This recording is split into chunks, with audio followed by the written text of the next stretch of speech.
Well, hi, everybody. It's the Week in the Tackle podcast, the podcast where we get together on a weekly basis and tackle things that we think will make Dunny incredibly depressed. I'm Tom Rennie. Alongside me is MLS legend, top broadcaster, Brian Dunny Dunseth. And Dunny, I just feel like today we may not get off topic one, which was, of course, Tottenham's delightful victory in the Europa League. How are you, bud?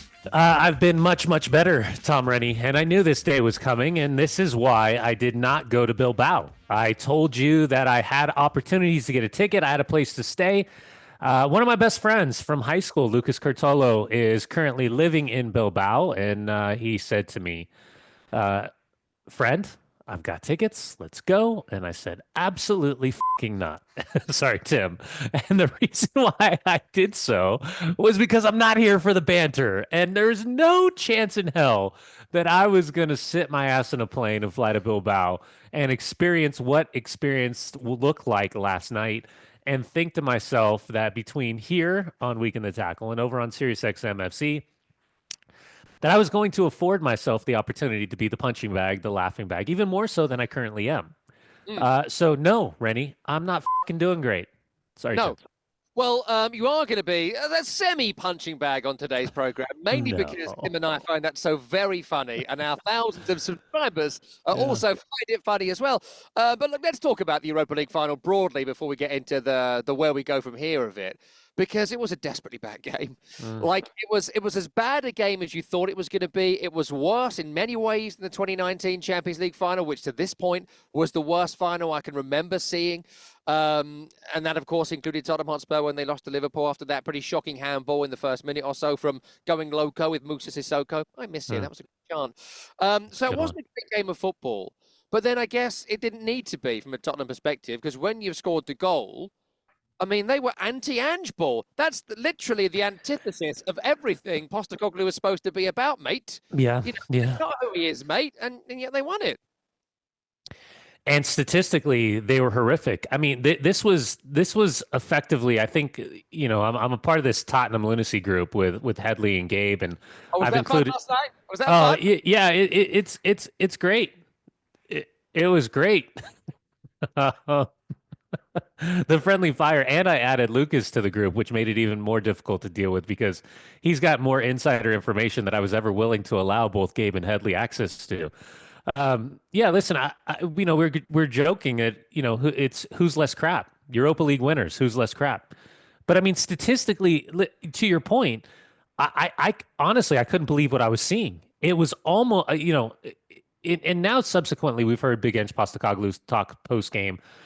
And all of these conversations, he's enlightened us with the idea that there was a certain moment in time when he decided that this was going to be the trophy that he was hyper focused on, which then, I mean, if we're going to be critical, then the whole don't question my integrity, mate, comes into a little bit more of a walking gray area of a conversation. But 73% possession to 27% possession, expected goals 1.01 for Spurs, 0.97 for United. 16-3 shots in favor of United, 6-1 shots on target, big chances 4-1, possession of accurate passing 433 to just 112 passes accurately placed by Spurs, and then 5 forward corners generated. So, based on numbers, I mean, this just shows you the conversation, the hypothesis that statistics really do matter. They really don't. I mean, at the end of the day, something as dynamic as a good run from Brennan Johnson, and by the way, the miscommunication or the lack thereof of responsibility of allowing him to get goal side or even off the back shoulder in between Luke Shaw and the recovering defender Dorgu. The fact that he whiffs, that comes off his arm, it trickles in over the end line. The celebrations, at the end of the day, well deserved. Big Ange went to 5 in the back with 27-ish minutes remaining. The entire team was set up in a hybrid of a umbrella effect, defending in their defensive third. Transition moments where some of these subs specific to Sonny could potentially hit in transition. But at the end of the day, yeah, I've been trying to consume as much as I can without going crazy. But I think maybe the most telling conversation in all of this, if we kind of tilt towards Ruben Amorim because that's inevitable that that's going to be the direction that we're talking. The fact of the matter is he took over a team that at that moment was 7 points off a Champions League spot. And to again find the unique nuance, the conversation that Big Ange and Ruben Amorim were so hyper focused on what a Europa League trophy would mean to the club financially, trophy wise, and alleviating some of the immense pressure that have been on both managers. Ruben Amorim and this group right now, I don't see how you could frame it any other way than a failure of a season, a failure of decisions, from Sir Jim Ratcliffe all the way down to the final player on the roster. Uh, Unacceptable for everybody involved, and I'm really, really intrigued, Rennie, to see what these next 3 to 4 weeks look like because this group of players got to play on Sunday. They've got a couple days off. They're over to what is it, Hong Kong, Malaysia. They're their first time. They're on this this cash cow grab overseas. And I can't imagine a world in which losing roughly 130 to 160 million dollars plus the prestige of Champions League football next year doesn't have a tremendous effect of not only outgoing players that they wanted to see leave, but more importantly, a player like Garnacho, which I think would be devastating for the club to cash in on.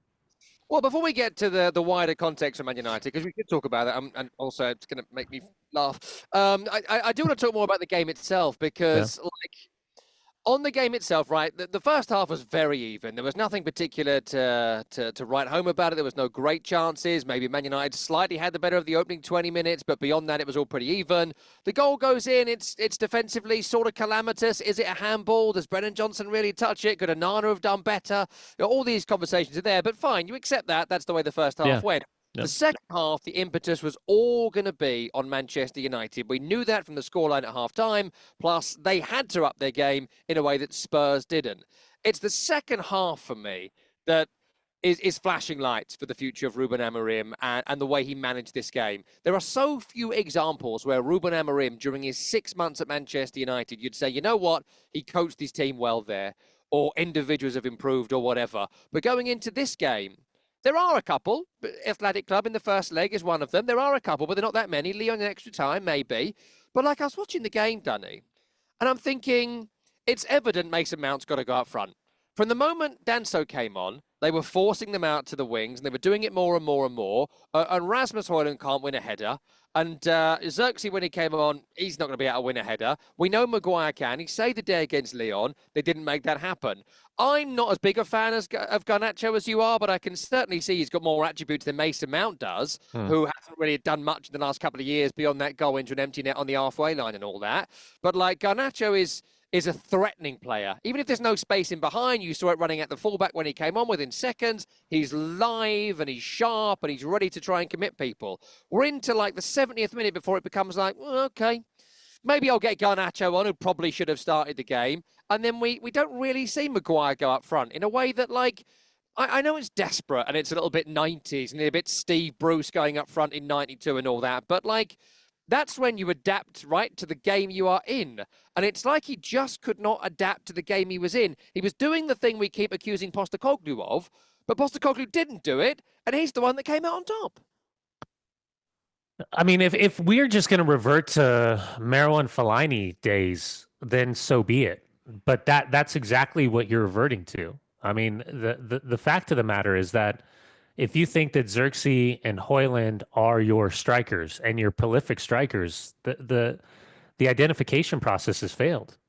And again, again there's a fine line in all of this because we're not privy to internal conversations and the idea of who the initial targets are the conversations, the negotiations between the higher ups in the clubs and obviously the agents and the players' salaries and all those things that come into play. But yeah, listen, I think as critical we've been, say, using reference points of Mikel Arteta and Arsenal about a number nine, a true number nine. Xerxes is an off the shoulder. He's not a nine. He's an off the shoulder. Højlund is a number nine, but at this level, in terms of consistency of performance and goal scoring, he's proven that it's a tough task.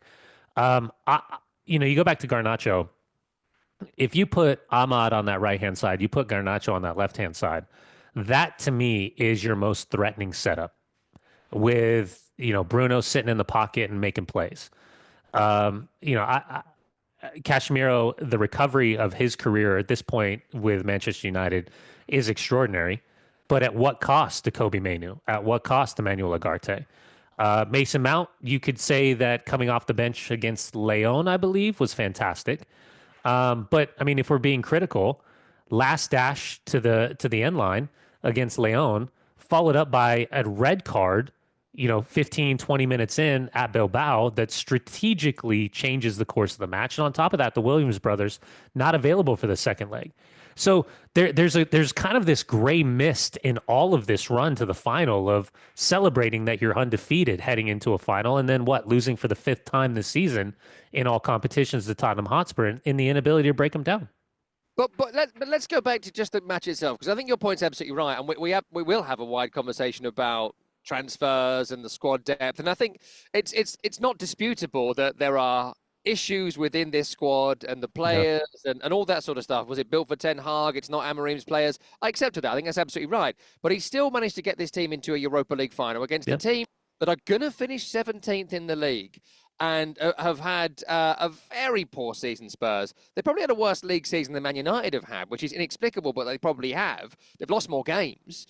So, why do you think in this particular game, because they didn't have their creative talents, right? They didn't have their preferred starting 11 in this game. They didn't have any great creativity in this team. No Maddison, no, I think Kulusevski's their best player and he's not there. But Postecoglou found a way to fix it. I guess my point is this is what Amorim's supposed to be a super coach, right? He is supposed to be someone that it might take a long time, but things are going to start seeding. But it does sort of feel like he's planting the seed, and instead of using soil in manure, he's using concrete. He's just, and the way he managed the game last night specifically, the Fellaini point is right. Man United don't want to be that, and they haven't planned to be that. But with 20 minutes to go in a cup final, they are. Yeah. It's time. It's time to throw spaghetti at the wall. And he just didn't do it, Dunny. And that would concern me about him going forward. And I thought afterwards, I haven't got the quote in front of me now, but he was like, if the club doesn't want me and the fans don't want me, I'll leave right now without compensation. Yeah. It's meant to be cheering me up. It's the most depressing. Well, he's really, it's really fascinating because we've talked about this front-facing ownership of responsibility for managers, and very celebratory of Big Ange Postecoglou. And by the way, one of the coldest mic drops in history that will be a reference point forever is the fact that he did indeed win a trophy in his second season at Spurs after all of the absolute he's been taking, sorry, Tim, over the course of this season with how poor and rightfully pointed out this Premier League season has been. For Amorim, I think the challenge is with the honesty that has mimicked the likes of Antonio Conte or Jose Mourinho or whatever other name that you want to, Ralph Ragnick, whoever you want to point out as data points. With that truth comes responsibility. Because at the end of the day, the best trait of a manager, if we're talking about Arne Slot this season, right? Maybe the best trait that we can point out is the fact that he made players better. The players that Jurgen Klopp not necessarily couldn't make better, or maybe didn't give an opportunity to make better. Ryan Gravenberch, maybe the perfect example in this conversation of he made guys better. So there's this weird conversation, right? Of, okay, how much when we look back at Erik ten Hag is actually his fault versus how much of this right now is Ruben Amorim's fault? Do you want a manager in Erik ten Hag that's constantly plugging and playing and trying to switch up different things and ideas to try to get the best result that's based on either the strengths or the weaknesses and the dynamics within the group? Or do you want to come in with this clear-cut identity that you're saying, this is going to be who we are tactically in the 3-4-3 shape. This is who we are going to become culturally. And as these two mesh, you are going to see results. The problem is, we're going back to November. We're going back to November. And we're May 22nd. And it still looks like in really important moments that this group's player personnel doesn't necessarily match what the strength of this formation looks like. And even in moments where we're saying like, okay, you've got a couple different options off the bench, but like Luke Shaw's been out all season long, and you elect to go with him as a three center back as opposed to, say, a Lindelof. I know Matthias de Ligt is injured. I know Lisandro Martinez is injured, and those two would make a huge difference in the starting conversation. Lenny Euro, I thought, was much, much better than Luke Shaw was. I thought Luke Shaw was getting turned inside out for the first 25, 30 minutes of this match. But it just doesn't feel like, with the shape of, as a fan, and I get it, complexity of formation, but it feels like the width is asking your outside backs to get forward. And if you're constantly looking at guys like Mazraoui providing width, or Delo providing width, or Dorgu providing width, that's great. But how much does that insulate in a negative way having Ahmad or Garnacho? Because I think, to your point about like Mason Mount, the idea was we'll play him in the center pocket. We'll allow him to be kind of this fake 10 alongside Bruno. We'll play Casemiro a little bit deeper.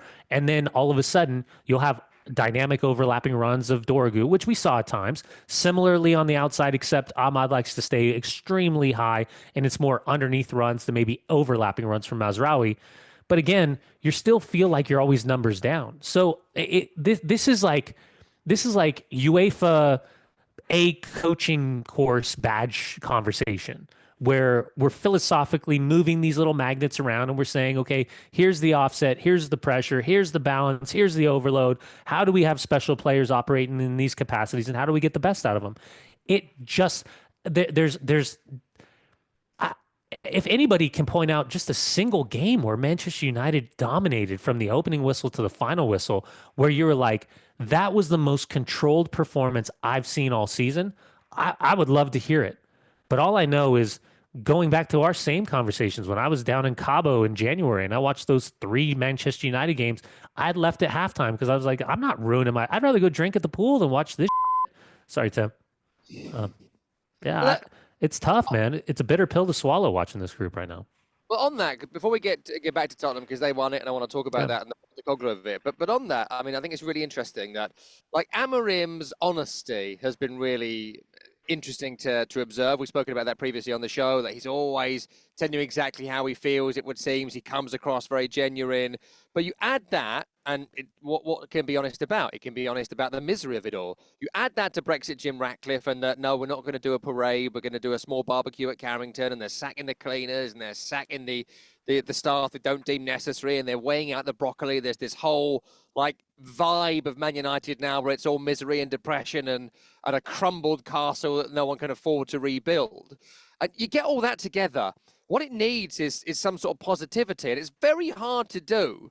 And there is a conversation to be had about positivity if you look at someone like maybe Napoli, right? In Serie A this season, no European football. The job was only really probably to get back into the Champions League for them. They're likely to go on to win Serie A. We'll see how this weekend goes. But you can, with a break in between and not having European football and time on the training pitch, and have the 38 games to focus on in the league as your first priority, it could be a positive. A lot of these players are going to go. They'll hopefully for them be able to bring in some cheaper, more athletic players. And there is a pathway here for it to be a positive from a negative.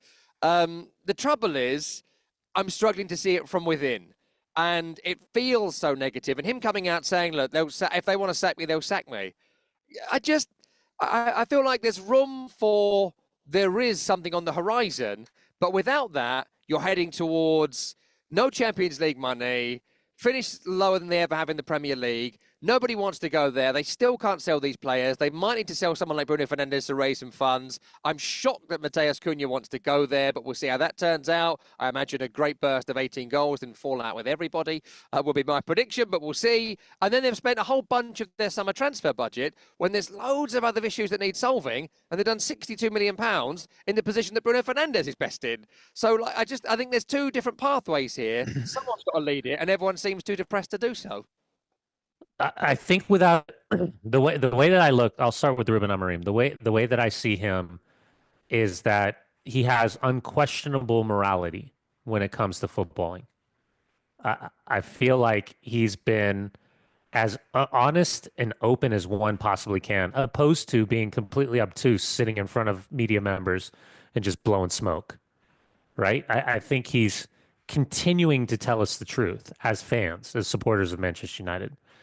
That being said, yeah, my as soon as that final whistle blew, I had this pit in my stomach, and that pit was more about the recognition of what these next who knows how many years is really going to look like. I Mm. mean, in a way, this could be the most beneficial moment for Manchester United as a club to recognize that we got to tear down the facade of whatever we believe we once were and get way past this incessant conversation about Sir Alex Ferguson and those days, using it as a reference point because they're gone. It's not close. It hasn't been close, even though they've trickled their way into multiple finals.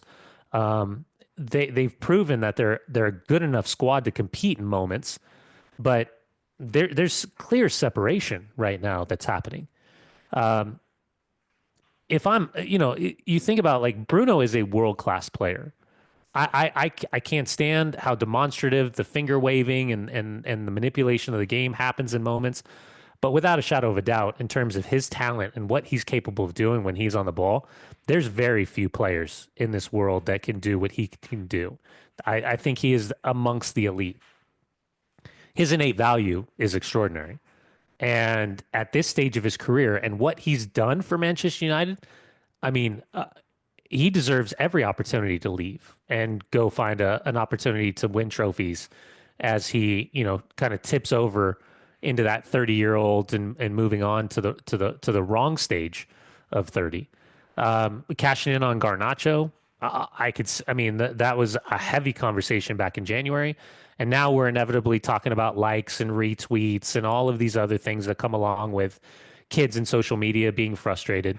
To your point, I couldn't comprehend how he didn't start. I sure as hell couldn't comprehend why he wasn't on the field to start the second half, because outside of Bruno and Ahmad, he was the most electric, dynamic presence in the attacking phase of play that Manchester United have. And the only reference point in terms of a positive that I could possibly have is thinking about busting the balls of Andrew Williams, one of our esteemed producers at Counterattack and SiriusXM FC, who was a Chelsea homer years ago. And we were talking about missing out on everything and having a terrible year. And I think they ended up in ninth. And the next year, because of no European football, they made a serious title push and lifted the Premier League trophy. But that's a different team and a different financial conversation. And I really do fear with how much this team and behind the scenes has been torn down since the takeover of Ineos. Yeah, I'm really, really fascinated to see what this next couple of months look like, because this could go extremely, extremely sideways unless they've got the right people in charge making the right decisions, which that is yet to be 100% proven. It's more inconclusive than anything that any of these guys that have been put in charge are proven capable of finding the success that everybody attributes Manchester United to be. And the Chelsea story you referenced and the Napoli one I referenced, the thing that binds them together, Antonio Conte was in charge both times. So maybe give him a call when he wins the league the weekend. He might even do it. Probably would. He's due a fallout with everyone at Napoli. It's been too long already. Just final bit on that, then we get to Tottenham. Just this quote from Alejandro Garnacho for those that haven't seen it. He said, quote, after the game, "Our season was sorry, Tim, and now we lose the final. We can't beat anyone. I've played every round of the Europa League until now. Then comes the final day, and only played 20 minutes. I don't know." His brother also took to Instagram as well, saying, "Working as no one else, helping every round, coming from 2 goals in the last 2 finals, just to be on the pitch for 90 minutes and get thrown under the bus. Wow. Ha ha ha ha ha." He's right. Yeah, he's Um, right. and they're right. So, understandably, a disharmonious time at Man United. Yeah. Not the same with Tottenham. And I guess the question is, I mean, there's not really much we can say about the game that we haven't said already. They nicked the goal. It was all very even. They held on for dear life and did that perfectly well. Very anti-Ange. So I guess the question, Dunny, is like, what next? Because going into the game, everyone, us included, thought that would be whatever happened, Postecoglou was going to go. And maybe that is still the case. Maybe that should still be the case. I don't know. I was chatting to a Tottenham fan friend of mine who went to the big Tottenham screening thing at the new White Hart Lane. And I said to him afterwards, is that Ange? And he was still like, nope. Hmm. So, even after last night, they'd Yeah. like to open their mouth and move on, some of them. Not all of them. But, like, I just wonder now, like, what happens with Ange Postecoglou? He clearly wants to stay. We thought he might do a bit of a mic drop. Brennan Johnson referenced it in his on-pitch interview with George Breach and TNT. He was like, the gaffer could do the mic drop of all mic drops now if he wanted to, and he could. Yeah. But he could also understandably point to a whole bunch of mitigating circumstances as to why this season's been crap, not just his inability to move away from his preferred tactics, which he clearly can do. And he also said after the game, which you referenced earlier on, I think, that I plan to win the Europa League from basically January, and everything else fell massively by the wayside. He bloody did it. And Yeah. this is the achievement. Finishing higher up the table at that point is not the achievement. This is it, and he's done it. So, I don't know. He wants to stay. Should he? I think he should be given the opportunity because he's qualified him for Champions League. And to your point, we can talk about the data points. I think as much as we were acknowledging Ruben Amorim and the honesty that comes along with the way that he was front facing in the press, we were doing the same. Big Ange Postecoglou was such a breath of fresh air with the way that he approached the media for those first 12 or 15 games. The wheels fell off at the end of last season. They had qualified for Europa League. We should absolutely acknowledge that the switch, the idea of this pseudo Super League, Champions League, Europa League conversation, does not allow the third place finishers in group stage to parachute down into Europa League. That was, part and parcel for every version of Champions League beforehand in modern times. So you're not having the same strength of 5 to 6 big teams that have stuttered in Champions League coming down. The pathway from AZ Alkmaar to Eintracht Frankfurt to Bodo Glimt was rather easy compared and contrast to other pathways to the final, and ultimately they win. What we don't know is with Vinay coming over after his stint at Arsenal, we're still trying to figure out what this potentially looks like about the potential return of who's coming back, who wants to come back, and ultimately Daniel Levy culpable for the responsibility. Has he stepped back a little bit more in the shadows and allowing the football constituency to play itself out with Big Ange? We don't really know the dynamics of the personalities or the history or the individual moments where someone has broken some type of agreement or broken a relationship. There's so many unknowns with Spurs.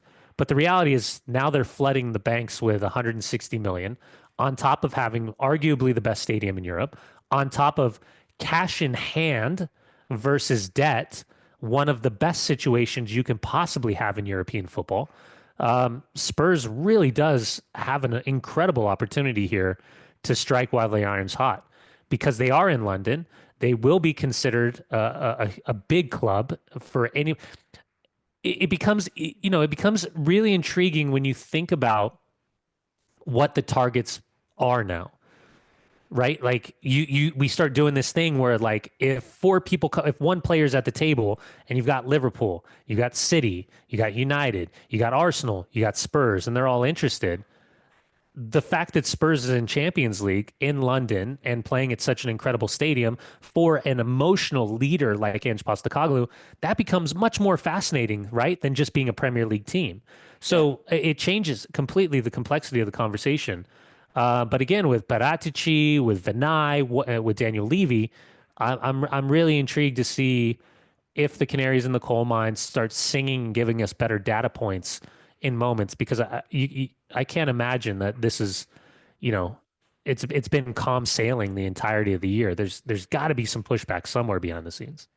I mean, I just feel like letting him go at this point would be a mistake. And I know the example of Eric Ten Hag is very much in our foresight right now, considering that Amorim, if he'd have come in earlier, could have been a different season, blah, blah, blah. We had the David Moyes example. Could he have gone off into the sunset after the Conference League? Maybe he could have done, maybe he should have done. And West Ham, of course, held on for one more year and now become a bit of a disaster. And there's loads of examples of it, but those are the ones that spring to mind from the Premier League. But like, I feel like there's unfinished business with Ange Postecoglou. Yeah.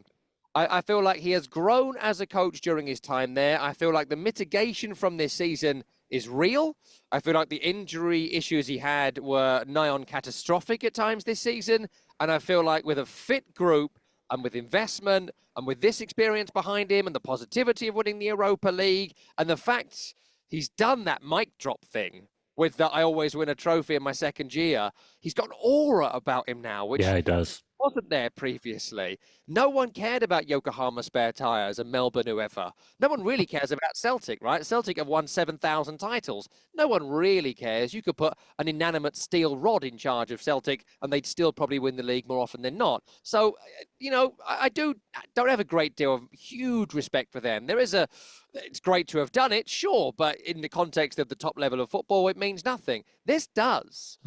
And I feel like that, coupled with the qualification for the competition last year, I feel like there is a path forward with Postecoglou if he can mend what is evidently a sour relationship, certainly with the media. I've said this to you before, because he is so rude to everybody, everyone is quite keen, even subconsciously, to turn on him. There's no great defense of Postecoglou from lots of people. And that's understandable. When someone is so brash and rude to you all the time, why would you then jump to their defense when you don't have to? And so it's easy to kind of turn on him because why wouldn't you? Because I don't really care for him. But if you can turn that around with the media, turn that around with the local correspondents, and turn that around with the fans, winning this trophy and starting next season well, with a good young squad, with a 100 million investment, it's that or what? Getting a new manager, they've proven they can't hire managers particularly well. So unless they are going to get Antonio Conte back, what are they going to do? Thomas Frank? Well, that's a total sea change. Yeah. Marco Silva, who, just wants the money from Saudi as soon as humanly possible. I think he feels like the world hasn't given him the pathway to success that it should have done. The candidates out there, Danny, aren't necessarily better. And Postecoglou's CV probably gets in the Tottenham job now. Easily. I mean, easily gets him Europa League winner. And the mic drop. But to your point, obviously, I haven't had the opportunity to witness firsthand, the accusations of how he deals with press and media members over in England. We've seen moments, right, that he's been caught on camera, and it didn't feel right, right? It felt aggressive, but ultimately, trying to think about the best way to frame this. I feel what's different this time compared to Erik ten Hag is that there's not a contract option, right? There's not an extension that's going to be involved, or at least there doesn't seem to be. His bonus structure for winning this trophy will be absurd. It'll be gajillions of dollars, and he'll be financially well compensated. That bottle of extremely expensive scotch will be will taste good last night at the hotel in Bilbao. To your point about how he was treated in the buildup, whatever he had done, and I do think it coincides with the terrible season on top of the shout back in January or whenever it was that he wins a trophy in his second season. Everybody wanted him fired. Like you could tell the setup was for him to be fired. Mm. I can't think of a moment when I was watching any of these pressers that, to your point, even subconsciously, that there wasn't a feel of like trying to get him to bite on something, which inevitably leads to, haha, you got canned. You guys didn't win it. Like it did feel like everybody wanted him fired. Even even his reaction, I'm not a clown, mate, like the night before the game, with a seemingly innocuous question, but obviously had history of the reporter asking the question for whatever the publication he was representing. That he's taken stock and measure of everything that everybody's saying, or at least what the social media managers at Tottenham have put in front of him. So he gets to celebrate. Listen, at the end of the day, it's a great story. As much as the disappointment for me as a Manchester United fan, as I'm watching this and thinking about the friendships that I've cultivated over the years for people that are Spurs supporters, going back a couple of seasons ago and watching the emotion dripping out of you with West Ham winning Conference League, there's something so beautiful about this. You and I were texting back and forth about Crystal Palace winning the FA Cup the other day. And I was teasing you. I was like, well, there goes your theory about the January tournament. And he's like, well, Rennie's like, well, something to the effect of, well, it would have been a lot nicer if they lifted that trophy in January anyway. So I just think what we're seeing is kind of these data points and memories for fans that are fans of these clubs to be a Crystal Palace fan and to lift this trophy over Man City, to be a Spurs fan and lift this trophy after 17 years, 41 years, depending upon how you want to look at it. You could tell there's history, there's DNA, and just seeing the kids and the balds and the older generation of fans inside the stadium, going absolutely bonkers and understanding what that moment meant to experience that, similar to what you experienced with West Ham. There's such a beauty in that. And by the way, side note, Mickey Van de Ven and Couto Romero, like the Dunsethery of those two, like I was enjoying it so much. Like just watching the manipulation of the game and the manipulation of players, like there was such an art form and such a beauty of what I was seeing. And then even Kuti getting the best of Harry Maguire post match and Harry biting and couldn't stop. And it was even in the moments where you got like 3 or 4 minutes left in the game and Couto Romero is so deep underneath your skin that for no reason whatsoever, you just light him up, take an unnecessary yellow card, waste another 2 minutes of the game. I was like, this is art. This is pure and simple housery, sorry, Tim, at the highest level in the penultimate moment of a season, and you're winning 2 trophies, housery and a Europa League title. Sorry, Tim.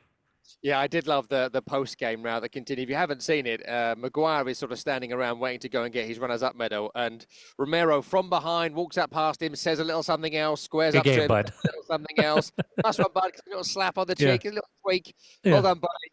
And then they have starting another round, and he just wanders off. Did he, I think he went over to like Ugarte or somebody to like give him a hug. Just in front, yeah. Yeah, and then Maguire was like, "Nah, man, this." Sorry, Tim, and like started like going after him.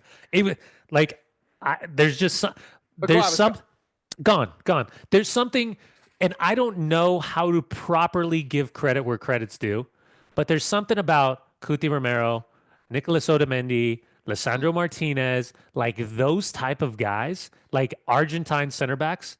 If you give me the opportunity to sign an Argentine center back, I am 1,000,000% signing an Argentine center back, because you talk about winning the game within the game. Those guys, it's chef's kiss with the way that they approach the match. Son of a Dunseth. Son of a Dunseth. What about the Mickey Van de Ven clearance? I mean, did you think he'd done his hamstring? That was unbelievable, wasn't it? There's, when like we watch like bicycle kicks, I would equate that to a version of like that defensive clearance was like as clean of a bicycle kick or side volley clearance that you could ever see. Like we always talk about these moments where you see these guys that are taking these exquisite touches and setting themselves up and hitting these athletic bikes, and how they don't break their neck or break a wrist. Like, I don't understand it. To see that save, and that was in a moment where there was like 3 or 4 scrambles in front of Vicario. I don't think he was commanding of his box as he wanted to be in a match. To recognize, there's 2 things as a defender. Number one, when goalkeepers are off their line, playing the back shoulder, protecting the goalkeeper is always important, right? Clearing out space, body length, arms extended, minimizing the intrusion into a goalkeeper coming in between the trees and trying to grab the ball. But when your goalkeeper's off your line, instinctually, we're always taught protect your goalkeeper, like protect the line. If you're not 1v1, if you're not wrapped, if you're not kind of grappling off to protect the goalkeeper to get the ball, like you got to protect him. And just to see that moment where he launches up and he's a good 4 feet off the air, and to get his foot that high and to clear, and by the way, athletically being able to pull that off, knowing that the ball is literally about to crest that goal line, it's an extraordinary save. And there was a lot of really important interventions in this game, but that's certainly one of the best interventions. And if I'm Mickey Van de Ven, I'm trying to get multiple angles of whoever's got photos of that and just make a collage of like whatever that moment was. 76th minute Europa League final. It's like and just like great save, incredible save. You can guarantee that someone is having a tattoo made of that right now from some backstage parlour in Bilbao, and if not, they absolutely should. Listen, one final piece today before we end the show. We're not going to do heroes and villains and what this week because at the time, and frankly, I missed Monday's program because I have children that got me ill, and I've had a terrible terrible bug for 4 days. I slept in the bathtub Monday night. I was so Oh, unwell. I just couldn't leave the bathroom. I refused to leave, but I couldn't. The tile was too hard for me, so I just got in the bath with a towel. Jesus. I was just shivering on the bath for the entire evening. So that's why we didn't do the show on Monday. So I'm sorry about that. But the one final piece, and you kind of mentioned it a bit earlier, but I'd love to do a bit more on it. I was gutted we couldn't do a show after the FA Cup final because there was a great quote from the comedian Mark Steele, who's a very big Crystal Palace fan. He took his son, who's also a comedian, Elliot, and they were sort of posting pictures and whatnot of them being at Wembley. And there was a great line he did, which we may have done after the Prague game. I don't know. But he said, I just don't know how to feel. Hmm. I don't know how to feel. I don't know how to respond. I don't know how to act. And I think I was texting you and Tim from a town square in Prague at like 2 a.m. Yeah. And I was like, my flight's in 3 hours. Am I meant to go to bed now? Do I go out to this other party? Do I do this other thing? What do I do? And like after the game was over and I got in a cab back to town, I was like, are we happy now? Like, should I never go to bed? Because if I never go to bed, we're always going to be in the afterglow of this thing. Yeah. And that's why I was so happy with Crystal Palace winning against Man City at the weekend. That's why, it was a bit of a Sophie's choice in lots of ways for many of us, depending on how our teams. But like when Tottenham win, they're doing a parade on Friday. And you could see what it meant to people. I text my brother-in-law, went to the Tottenham Stadium thing, and they had a fantastic time. And saw a few friends at TalkSport this morning who had a great night last night. And we spoke to a guy who's part of the Boston Tottenham Supporters Club on Sirius XMFC on the Thursday show. And he was obviously massively hungover and just about got through the interview with us, but was great and had a wonderful time. And I compare that to, I know those in the stadium who are Man U fans would have enjoyed it, but the main conversation would have been Champions League qualification, save the season. This is the whole thing I mentioned earlier on about Ratcliffe and not doing a parade because we were just doing a quiet barbecue at Carrington. Yeah. No, like, it's meant to be what the Tottenham fans experienced last night and today and on Friday at the parade. It's meant to be what happened with the Palace fans sort of crying. It's meant to be what happened to me in Prague. Yeah. It's meant to be what happened to those Newcastle fans I saw when I was at Wembley in the Carabao Cup final. There's loads of examples you could give from America, and of course there's loads from around Europe, Olympiacos and Roma. It happens, right? Yeah. Bologna a few weeks ago. That's the stuff. And it's not that I don't want Celtic to occasionally win the league or Man City to be an incredible team or anything, but we need to create worlds where this is possible. And I don't want to go full like Marxism, like American soccer, but I also don't think it should be full hypercapitalism, which we've got stuck in European football, and it's got worse and worse and worse. They've suddenly opened up this Conference League competition, which other teams can win, and hopefully Chelsea are never in it again. Hopefully Betis kill them in the final next week. But we've also got a Europa League. You mentioned it earlier on. Like, has it given us a worse final because the Champions League teams can't drop in? In some respects, maybe. Yeah. But would Tottenham have won it if Man City would have dropped down into it? Maybe not. And I don't think Man City should get that back door. It should be a stage 2 European competition because that's what it is. It shouldn't be a back door for failures from stage 1. So we just need to grip onto this and encourage the powers that be that this is the point. This is the good stuff. And we're happy for there to be a treble for Man City next year, but not a treble. You know what I mean? This is what I want. Yeah, no, listen, I agree with you. As you were saying that, and obviously I will detach me being a Man United fan, going all the way back to 1992 and just burning VHS tapes from my best friend Ben Hooper's family, sending him over from Oldham, and watching and falling in love with the game, falling in love with the English game through watching Manchester United. Over my right shoulder is my first season as a pro with New England Revolution. And like the band of brotherhood that existed in my mind. Over my shoulder was the Olympics, Bam Bam Zamorano, a bronze medal match where I hit the crossbar and post and they go down the opposite way and get a penalty. And then off that shoulder right there, that's Columbus Crew and our U.S. Open Cup in front of Lamar Hunt in the first MLS Soccer Specific stadium that was built in the United States. And all of these three, the reason why, and I got a lot of stuff in my house that I put together, and they're just somewhere scattered in boxes or something. But those are three kind of data points in my life that, for me as a former player, that there's a bond and there's this band of brotherhood that comes along with this. And as I can step back and I can see the nuance in all the bigger conversations, I know for you, having been friends with you now for the better part of 5 years, that night in Prague is forever ingrained in your life. That night in Bilbao, even one of my best friends growing up, Lucas, who's living in Bilbao, who's a Spurs fan because of Mauricio Pochettino. He's Argentine. Newell's old boys. Poch played at, and Miguel D'Agostino played at Newell's. That's why he's a Spurs fan. He went to the game, like talking to Gabe and talking to Headley. Gabe's, topless in a bar in New York. Headley's in Detroit celebrating with tears flowing from his face. All of these moments, like these are feel good moments and memories that people go to their graves with. And for some people and for some clubs, like it's a once in a generation opportunity to celebrate with your family and understand and think about the history of you being in the stands as a kid with your father or with your uncle or with your grandfather or with your brothers. Or for me, creating brotherhood from, these iconic moments as a player. So yeah, at the end of the day, man, as I separate my disappointment from being a fan of Manchester United to just see what it meant, watch social media, to see the full kit. Sorry, Tim. To see the shots that were back at media members that were so intrusive and really aggressive with how they verbalized their distaste for whatever was happening over this year and a half with Big Ange Postecoglou and this group of Spurs players. It's got to be incredible. And to your point, if Manchester United had won this trophy, it would have been, yeah, we won a trophy. We were absolute. Sorry, Tim. This is, hey, you know what? We were absolute. Sorry, Tim. But we won Europa League and we qualified for Champions League.